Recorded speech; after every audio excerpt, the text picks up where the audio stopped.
Hey people, got that funk here, wrapped up nice and snuggly bugly because it is sub-zero temperatures out there and there's absolutely nothing moving. I'm answering the video Atheists Why Live, which was done by Religious Fiction. Thank you for tagging me. I appreciate being thought worthy of the tag. I'm afraid, though, that my answer might be a little bit substandard. I haven't really looked at too many of the other responses. I've seen one from Latham Way and another one from Vogter 2100. My response is going to be pretty short and sweet, I think. Well, short at least, and is similar in a sense to Latham Way's. My answer to the question, why live, is very simple. Because one day, I'll die. That's the one thing all human beings have in common. And how you fill up the increments of time between the moment you're born and the moment you die has an awful lot to do with the choices that you make. Death is the end of choices. So, whilst I have the opportunity to make choices, I want to make them. I want to make choices that give my life a sense of value, and part of that for me means making choices which help other people as much as I can.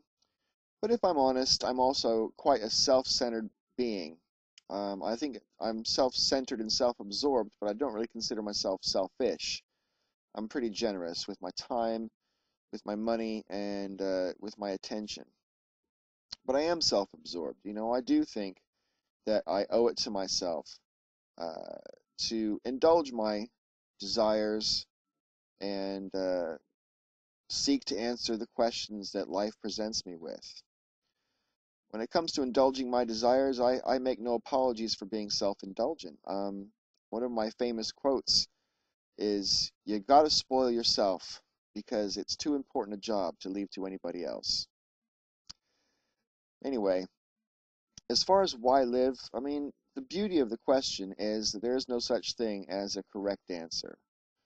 Um, there's really no such thing as an incorrect answer. If you have a reason to live, that's good enough.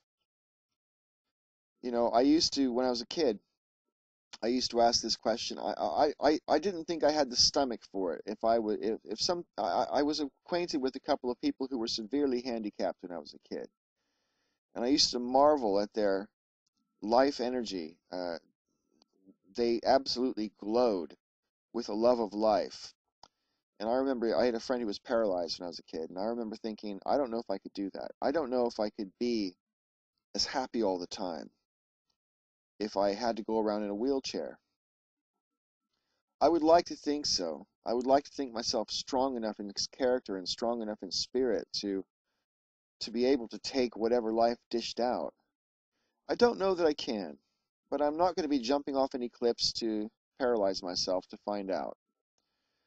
I'm quite happy to play the hand that I was dealt, and I was dealt a very generous hand. Um, I was born into a country where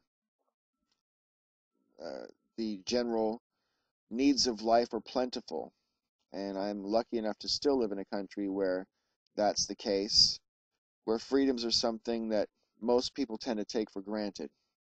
I hope I'm not one of those.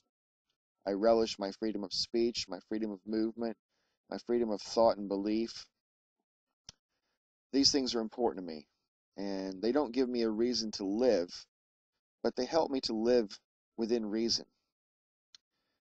Too often, when you look around the world, it's easy to see people living without reason, and the way that they live tends to be very destructive. So, I'm blessed, I suppose, and I don't mean by God, obviously, because I don't believe in God.